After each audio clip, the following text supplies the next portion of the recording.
Greetings all, BWS2K here once again with the Summers Boys. We're going to pick up pretty much right off where we left off, or right where we left off last time. If you remember from the first video, we had a throwdown between Cyclops, Beast, Colossus, and Storm, and that was on the raft. There was the breakout event. There was a prison break, some power outages all across New York City, and some explosions. But our heroes were able to defeat Living Laser, Hydro Man, and some sort of B-list and C-list inmates pretty handily. However, I did a thing that I had never done before, which is, as the GM, as the Watcher, you can spend a Doom die equal to the affiliation die that a character is using, or greater, and you can separate them from the team, which is what we did with Storm. And we had sort of tentacles come up out of the deck, out of one of the holes in the flight deck, and grab Storm and pull her under. So, on the one hand, the scene concluded last time, but on the other hand, we're still kind of in that scene in the sense of I split Storm off, and we're going to pick right up with another action scene. So I think the easiest way to explain it is in my mind's eye, I'm thinking the first session was like the first issue of a comic, and so we have this kind of cliffhanger that Cyclops, Beast, and Colossus don't recognize right away that Storm is missing, but then our second issue picks up with Storm right away, and then the other heroes will eventually find her. So let's get on with that. We'll move page over, and we have Carnage. So last time we had talked about how it was raining, and it was a Saturday evening, and like I said, all the explosions and everything. And we also talked about how the raft has several sub-levels, and as you go deeper, you get to the more powerful villains, the more treacherous villains. And we're not running exactly true to the comics, and we're not even really running exactly true to the scenario or the event as it's presented in the basic game book, but we're kind of putting our own little spin on things. So we had Storm grabbed and pulled down, and so in the shield facility down there, the power is still out for the most part. There's probably small fires from the explosions still, and arcing conduits and terminals that have been blown from the power surge and things like that, and the inmates are running amok.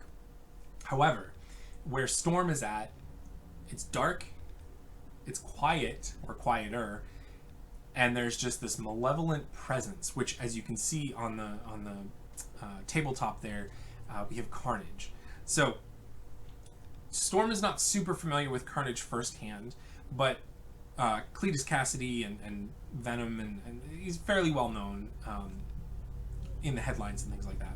So Storm has been brought down, and there's this moment. So if we were thinking about it in terms of a comic, we would pick up probably the first panel would just be black, and with maybe a caption box describing Storm's thoughts, like dark, cramped, close walls, close quarters, frightened,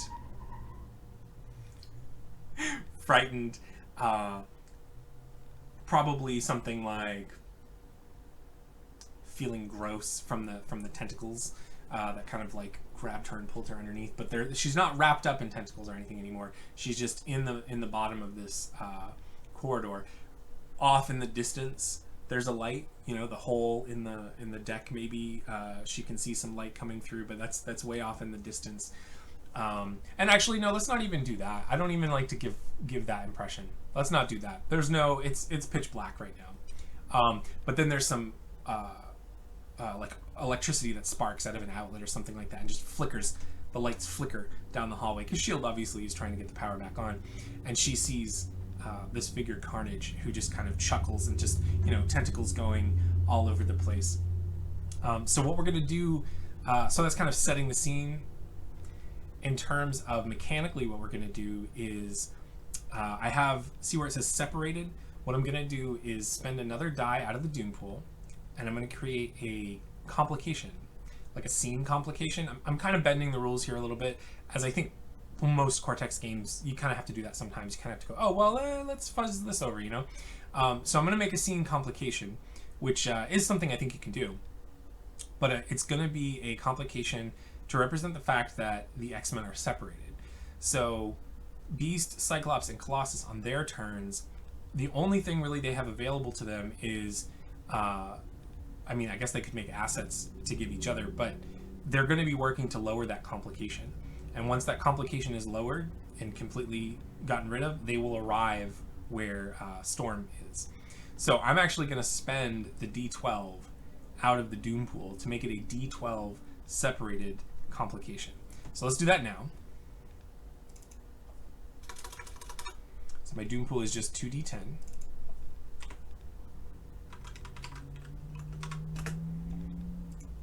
And then when those heroes go, they will work to lower that down. And when that is lowered down, when that is taken out, then they will arrive on the scene. A little bit of a timer, kind of, but it makes sense. It fits. Okay, so we've got Carnage. I'll give you a peek at his data file. Solo, buddy, team in that order, 10, 8, 6. Insane, murderous, and sneaky for distinctions. His symbiote power set has enhanced durability, D8, superhuman reflexes, D10, telepathy, D8, web slinging, D6, shapeshift, D8, superhuman stamina, D10, tentacles, D8, stretching, D8, superhuman strength, D10, and wall crawling, D6. And he has two SFXs. One is called Feed. On any successful action that includes tentacles, step up physical stress by 1.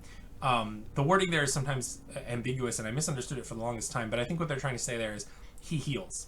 Carnage heals. So if he has a tentacle action that succeeds, then he gets to step up or reduce his stress by 1.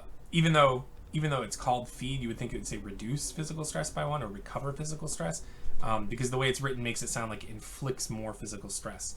But I don't think that's what they're going for. Maybe it is.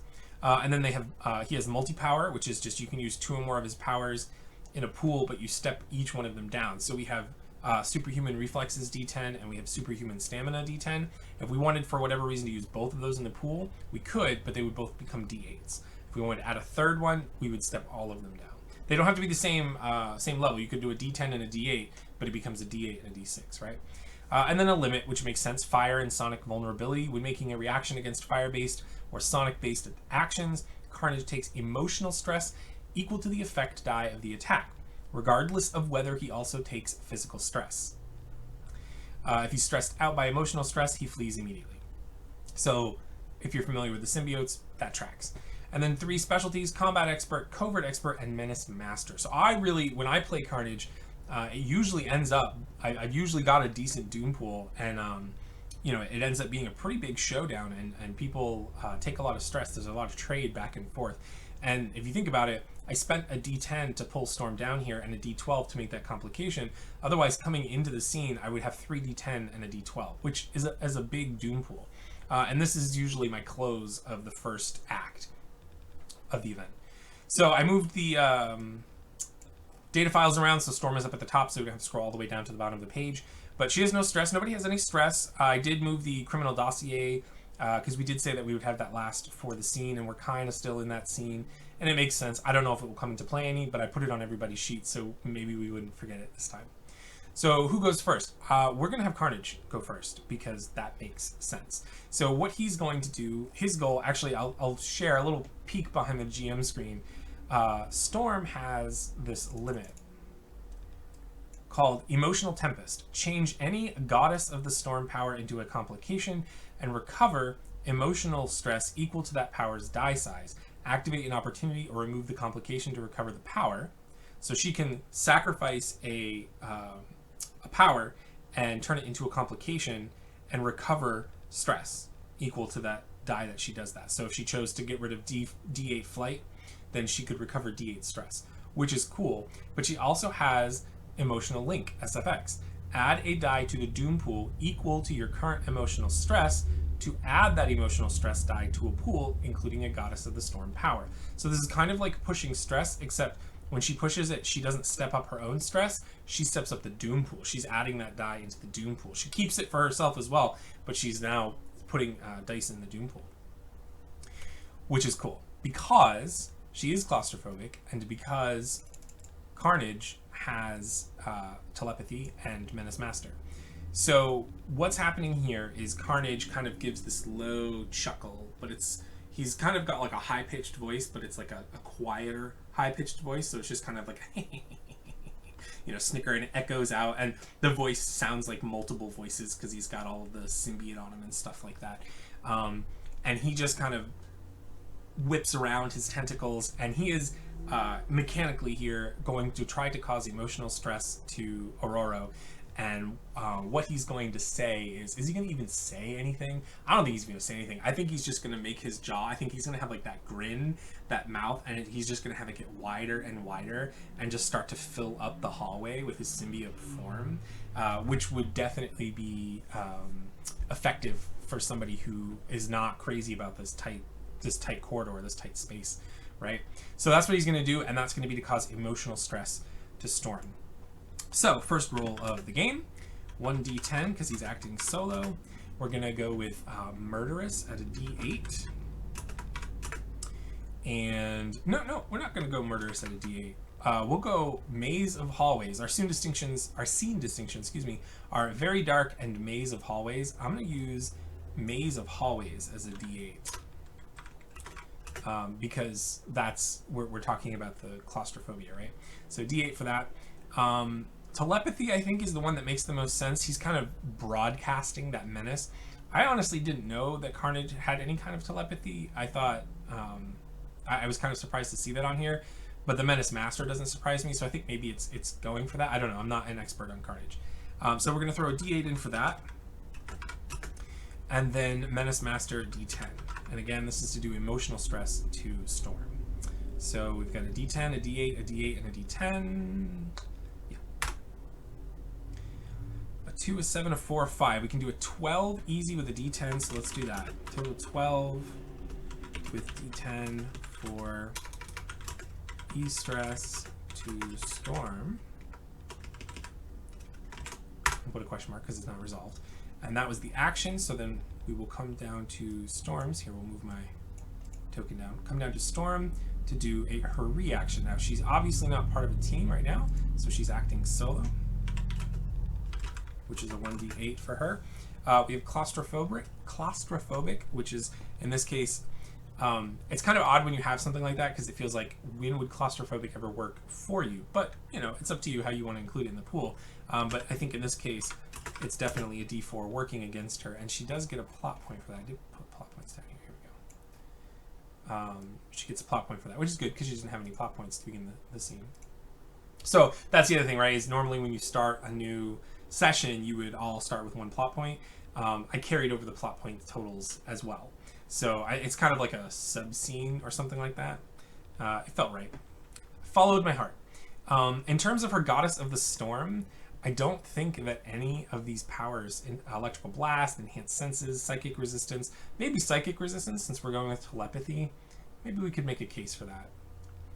Yeah, okay, we'll allow that to kind of like resist. So essentially, she is trying to remember that she is an X-Man and that you know, this is not, she's not a child anymore, and she's a goddess, and this is just somebody who's trying to frighten her. Like she's not surprised by anything of this. This is not an unknown situation. It's just hallways, and it's just another inmate, and she knows her team is nearby somewhere. So yeah, psychic resistance, we can include that. We don't actually have any stress, so the emotional link doesn't come into play. And then change any Goddess of the Storm power into a complication and recover emotional stress. We could do that, but we don't need to recover any stress yet. That would be when we become so frightened that we can't fly, for instance. Then we can kind of do that. And then for specialties, we can go Psych Expert probably for D8. So we have a D8, we have 3 D8s and a D4 against a total of 12. Yeah, that feels right. The Criminal Dossier asset, I don't think really matters here. I did talk about how kind of people knew that, but she's kind of out of communication with folks, and I don't feel like it really applies. 7 and a 6 is a 13. So a total of 13. Easy. And we have a 4 and we have a 2, but the 2 is on a D8. We could counterattack. Do we want to counterattack? Yeah, let's do it. Let's inflict emotional stress back on Carnage. So let's go total 13 with D8 effect. Counter attack to Carnage. I make the notes like this, which I haven't done in previous videos, I'm starting to get into the habit of making the notes so that it helps me to remember if I have to scroll back and find something. Oh, that's what that roll was for, or oh, that's what I was doing there, or something like that. It's just a helpful tool for me. So a total of 13 with DA effect counterattack to Carnage to deal, E-stress, which puts emotional stress on Carnage. I guess we'll just use text. Text.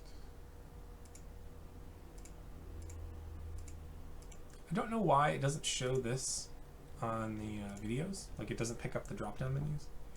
So D8 E vocab E stress.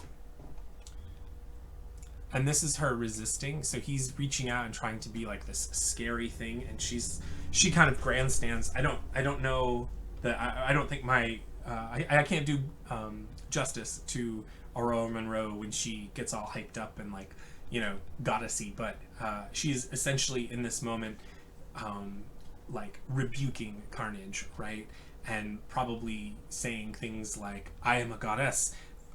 Excuse me, I'm a goddess. I'm not afraid of you, but I'm not even gonna try because I love her too much to do a bad job of impersonating her like I did last time.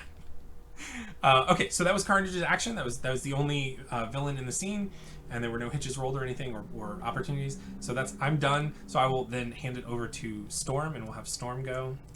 Let me check something real quick. Yeah, okay. So we'll have Storm go next.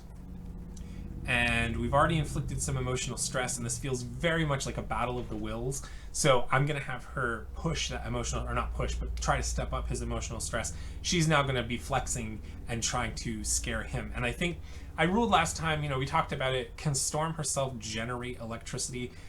My gut says no, but then I know at the same time that in comics sometimes she is able to just reach out and blast someone with electricity.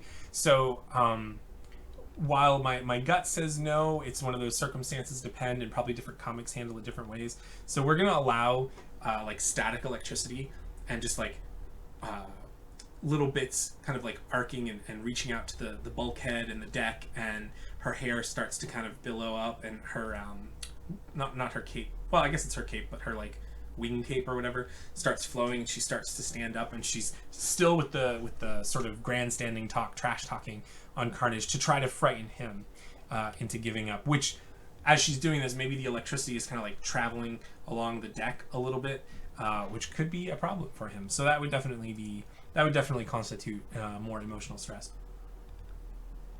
He thought he was going to have an easy bite, and Storm is not such an easy meal. So for her, she's solo, 1d8.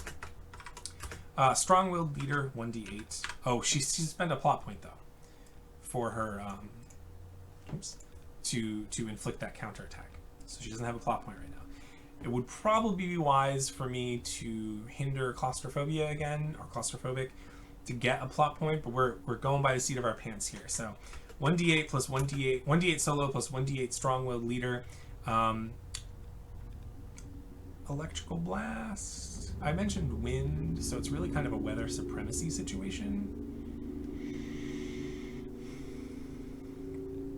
Yeah, okay, weather supremacy. I'm just trying to think, like, if my players were talking to me, like, what would the case be? Weather supremacy, sure. She's manipulating the environment around her. Area attack doesn't matter. Again, her SFXs and limits don't really matter.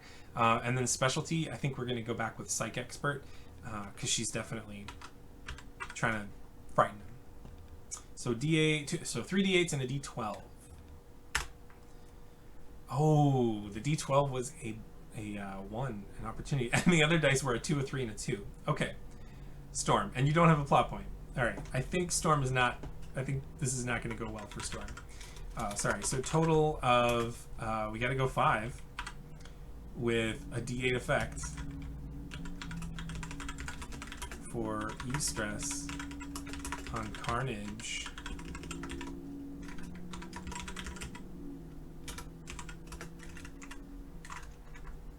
I think we put the names in last time, but I don't think that's going to be even remotely enough. Oh, but you know what? I will go ahead and give her a plot point and buy that opportunity to add a D6 into the Doom pool.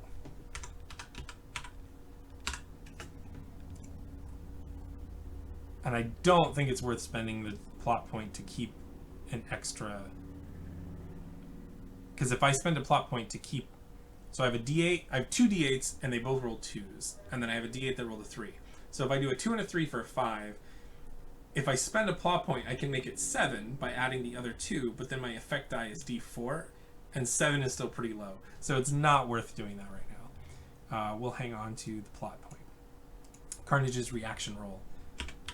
1d10 solo. Insane, murderous, sneaky. I'm going to use the Maze of Hallways, or Very Dark again. Which one did I use last time? Maze of Hallways, I think, because I said it was close. But either one of them are working in his favor in terms of like menacing and threatening and throwing Storm off her game. So in this case, we'll say Very Dark. 1d8 for that. And then, oh, you know what? Storm didn't add his stress in, so let's roll a d8 here and see if that makes a difference for Storm's roll. Good catch. Ah, it was a 7. All right, that's better. So we could do a 7 and a 3 for a total of 10. 10 with a d8.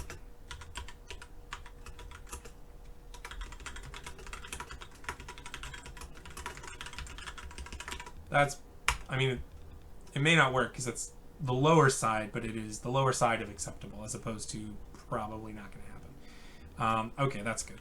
Now let's build Carnage's pool. 1d10 plus the 1d8 for the Very Dark distinction. And then do we go with telepathy again? Because he's kind of like, she's threatening him, so it's like he wants to flex back, and I feel like it's just gonna, yeah, let's stay with telepathy. I'm liking this.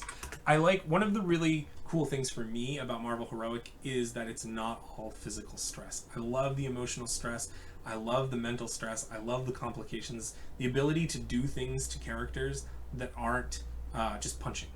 And this is one of my favorite scenes. If you're watching this and you've played in one of my games, this is one of my favorite scenes because of that. Like, I'll throw in other villains that will like add to the emotional stress of the situation, Mr. Fear or Scarecrow, and really, really play that up. And a lot of times I run games for newer players, and it's a really great introduction because we've just kind of had this beat up fight, you know, up on the deck, and they're ready and raring to go, and then they get down here. Suddenly, it's not the muscles that are going to help you. It's up here. It's the fortitude and the willpower that comes into play, and so it's a good introduction to.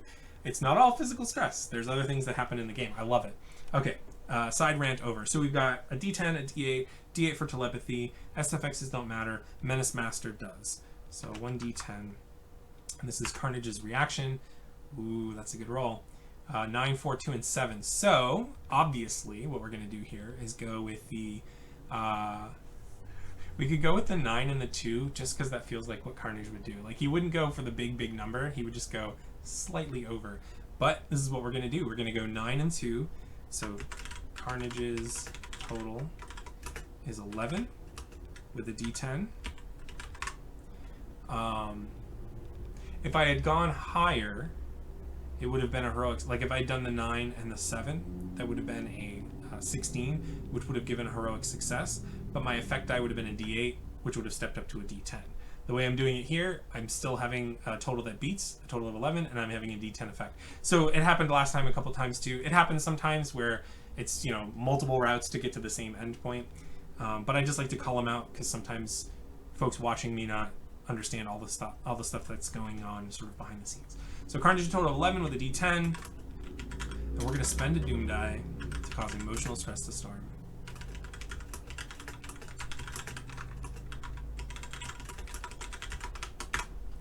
So we're going to spend a Doom die equal to our effect, which was a D10, and we're going to inflict it like that counterattack that she did to him. So she now has D10 emotional stress because he ain't scared. She's doing all of her things, and he's just right there. It's not happening, Storm. You are not up in the skies. So that's Storm and the Watcher characters. So now let's move to Colossus, Beast, and Cyclops. Now, if we were reading the comic, excuse me, we sort of open up with this exchange between Storm and Carnage. And I think since they're working together as a team to try to find Storm, what we'll do is we'll let Beast kind of lead that effort because he has those enhanced senses. So Cyclops and Colossus can each just spend their turn to give an asset to like try to create an asset for Beast.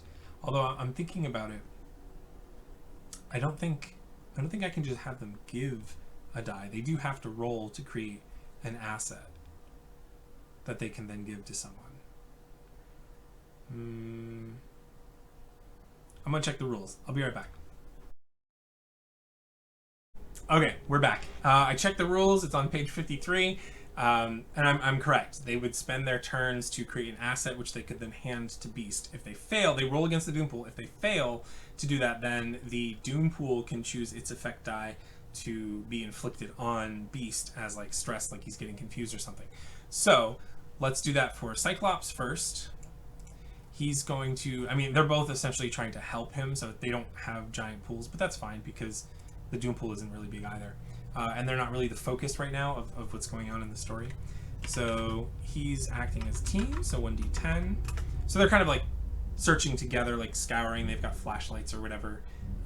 So 1d10. Ironclad Loyalty, definitely 1d8 there to his... Oh, I'm sorry. I'm doing this for Colossus. I apologize. All right, I guess we're doing Colossus first. Ironclad Loyalty. And then Godlike Strength, Superhuman Stamina...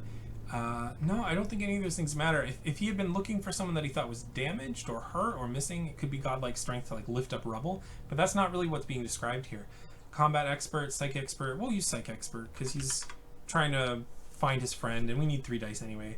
So he's trying to think like Storm a little bit, be sort of empathic. So that's fine. 4, a 2, and a 5. So Colossus's total is 9 with a d8. I have a bird up. Yeah, I have a bird outside my window. All kinds of fun things here at the intersection. For an asset for a Beast. And then my Doom Pool is just a d10 and a d6, I think, right? Yeah. So roll 1d10 and 1d6. So because we don't have 3 dice going into this, if this was Cortex Prime, we could add in some other things, like we could add in the maze of hallways probably. But in Marvel Heroic specifically, you just roll against the Doom Pool. And if you're using the Doom Pool mod, typically you're just rolling against the Doom Pool for test created assets and things anyway in Cortex Prime. So this means our effect die is going to be a d4 regardless. These 2 dice have to add up together for our total. A 1 and a 2. Well, there's some good things that happen here, and maybe not such great things. The first thing, though, is there's an opportunity, so Colossus will spend a plot point to get a stunt die out of this.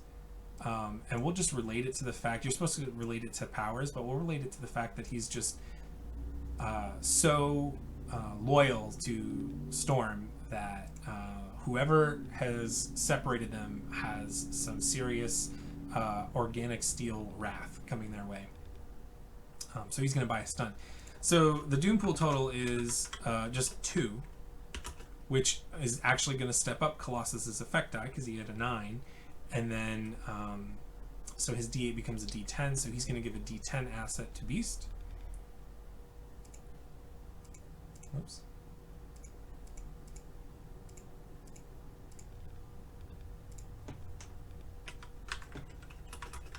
Helping. And that's pretty much what Scott's going to do on his turn, is exactly the same thing. Yeah, sorry, we did Colossus, now we're doing Scott. Scott's turn. Again, I'm not using a criminal dossier because they're not necessarily looking, that doesn't come into play. They're searching for Storm. So for Scott, again, it's a team action because they are operating with the 3 of them as a team. I don't have time for this. He also doesn't have any plot points. I'm going to go I don't have time for this as a d4 to represent the fact that he really doesn't have time to be searching for teammates because there are inmates running around. He should be helping them, and he feels like that's really where their obligation should be. Whereas Colossus is all about looking for his buddies. Good old Scott, he's a little focused on the inmate portion of what's going on. So that we'll do that, and that'll at least net him a plot point. And then Force Blast doesn't matter.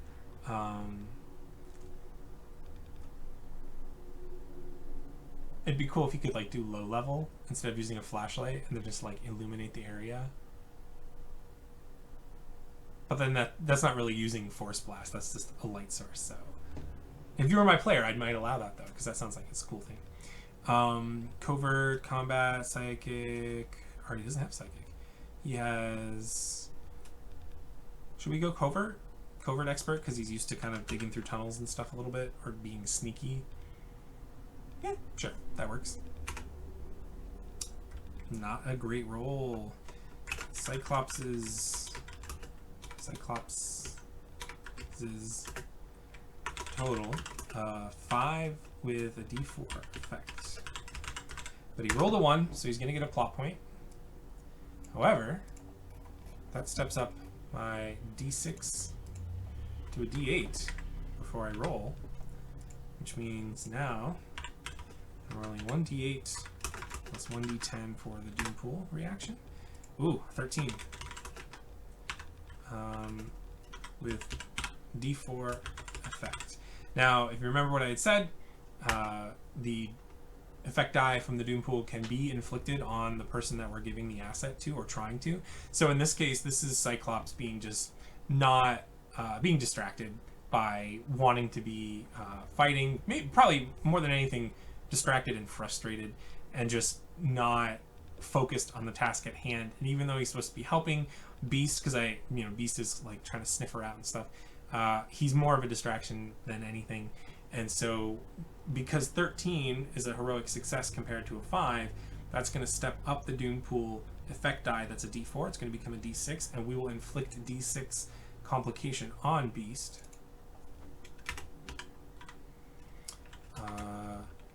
Not helping. We won't call it anything like Scott is super annoying.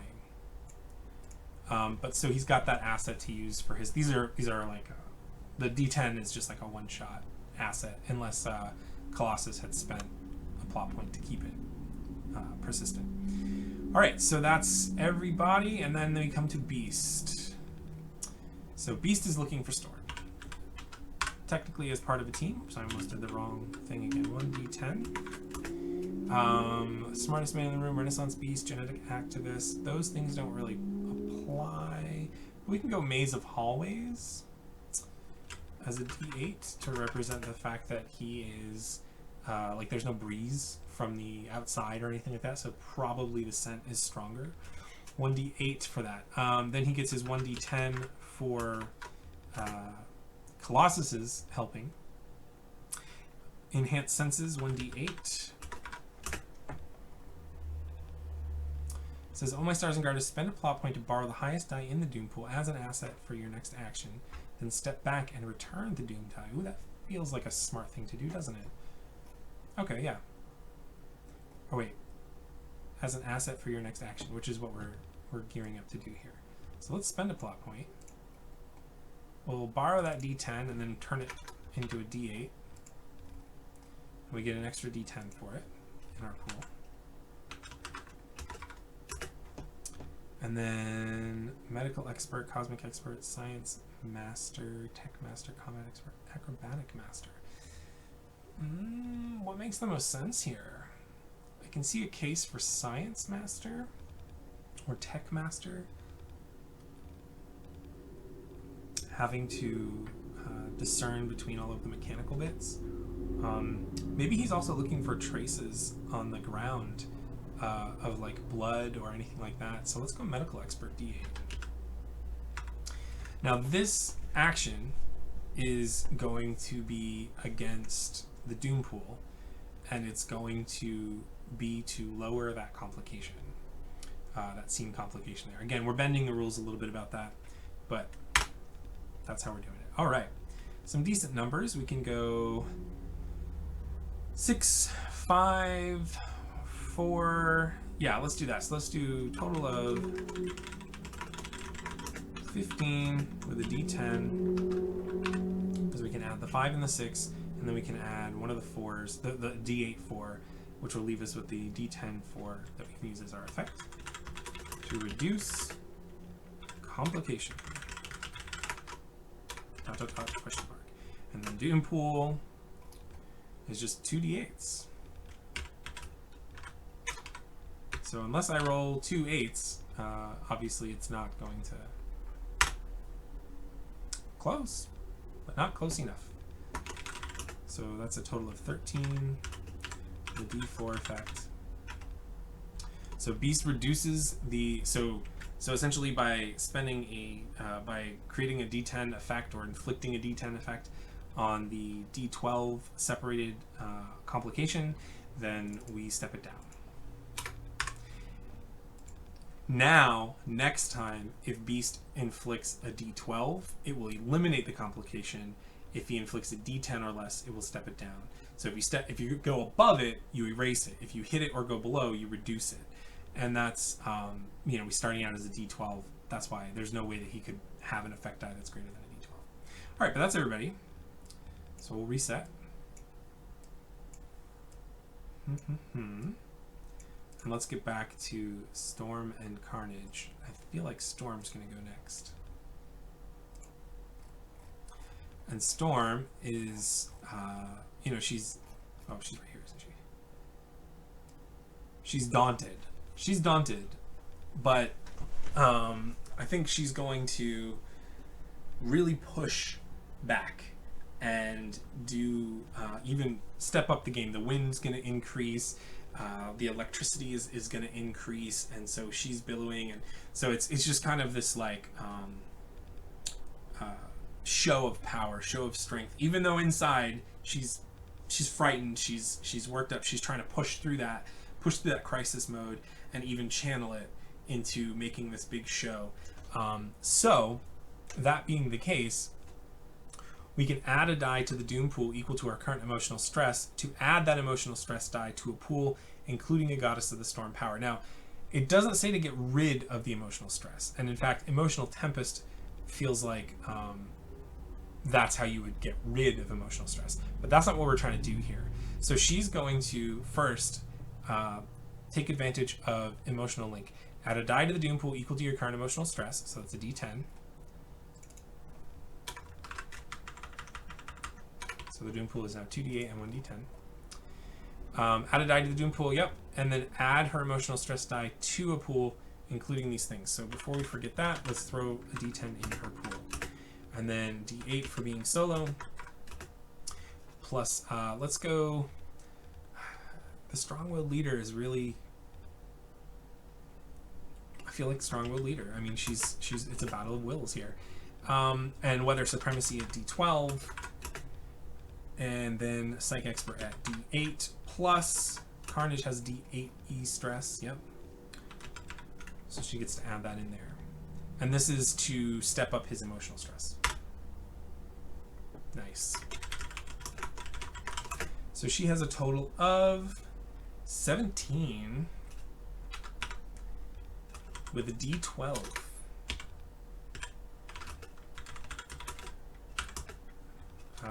To inflict E stress on Carnage. All right, and we'll come up to Carnage, and he gets to add in Storm's 1d10 emotional stress into his pool. Plus he is alone, so solo 1d10. Let's go with Very Dark again at the D. No, you know what? I like the idea that let's use the Very Dark as a D4 and bump up one of the D8s, because he was sort of depending on having kind of this dark, creepy atmosphere, which Storm is rapidly turning into sort of a mini electrical storm, and so he doesn't have the light or the darkness that he was thinking he had, so suddenly the area is kind of starting to light up. So we have a D4 for our distinction, and then for the symbiote power set, we're going to go with telepathy again. I think that matters, although he's almost certainly going to be running away on his action. No, I don't know. We'll have to see how it goes.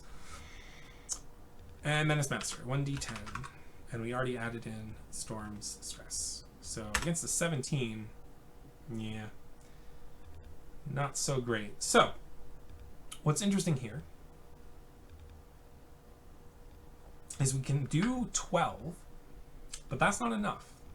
That steps up Storm's effect die past D12, which would automatically take Carnage out because he would have failed this roll and Storm would have had a heroic success.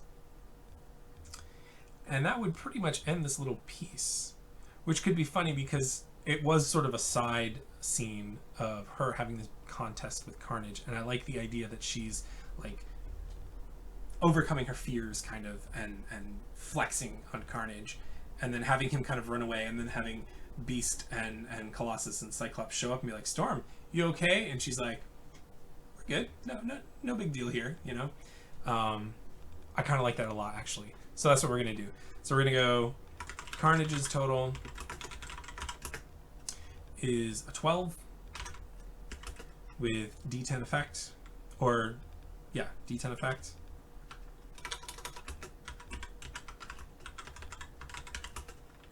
He takes D12 plus, no, I'm not even gonna write that. I'm just gonna put, he's taken out.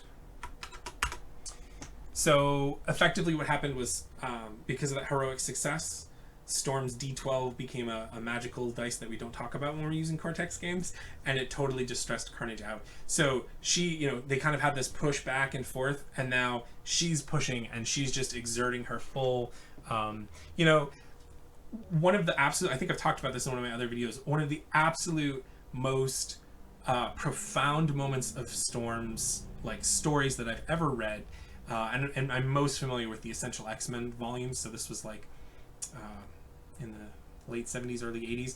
But she's fighting Callisto for leadership of the Morlocks, and it's this. Oh, if you can find it, read it. It's beautiful because she's in this knife fight, right? So they're in the alley, which is the Morlock like tunnel, abandoned subway. So they're underground. She's out of her element. She's barefoot. She doesn't have her cape on, I don't think, and she's just got this dagger.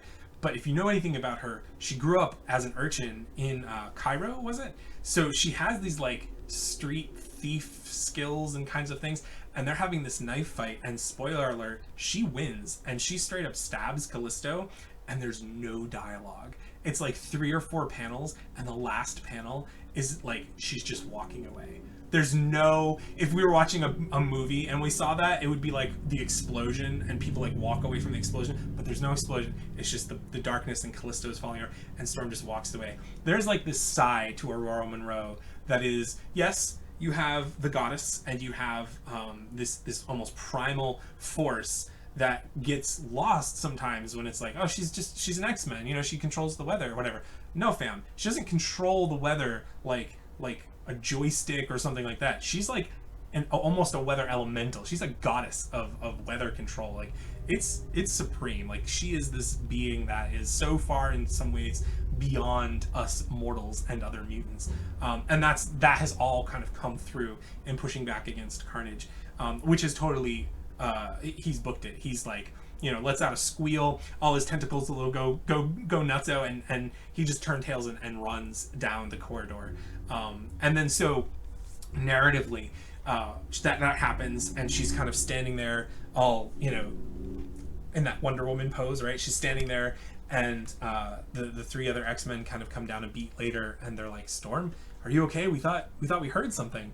And maybe there's still like little trails of electricity on the edges of the walls and things like that. And she says something like, I'm fine, Cyclops. Just another, you know, some derogatory, just another vermin that needed some addressing or something, right? I love that. So let's close that and have that be sort of the epilogue to that first session or the first scene or whatever. And then as far as this event goes, we will pick up in the next act. So this will be kind of the completion of that first act. And we're not doing milestones, but if you were doing milestones, this would be a time to spend XP on some unlockables. And you know, it's funny, I have this whole setup for Carnage when I run it, where the Sentry is down here, and I have a whole page. I'll show you the page because I had it prepped. where he just grabs Carnage and just goes right up through the deck. You can still see the smoldering flight deck up into space and just tears him apart, and then has this moment there. And I absolutely love that Storm totally stole this entire Roll20 page that I had prepped in her roll with the D12 effect. So yeah, that's cool. That's cool. I like that. So we'll stop here for this session. Thanks so much for watching. If you noticed anything that I did wrong, we went pretty step by step, but I always say that and I'm always wrong. So if I did find anything wrong, or if you find anything wrong, mention it in the comments. If I find anything wrong, or if you mention it in the comments, I will note it in the description block like I did last time. There were a couple mistakes I made last time. Nothing too earth-shattering, though sometimes humbling when it's like, oh, I was just saying I was going to do that and then I didn't. But I'll put those in the description block. Other than that, from me and the Summers boys, Scott, Christopher, and Nathan, all three, we appreciate you watching, and we'll see you next time. Excelsior.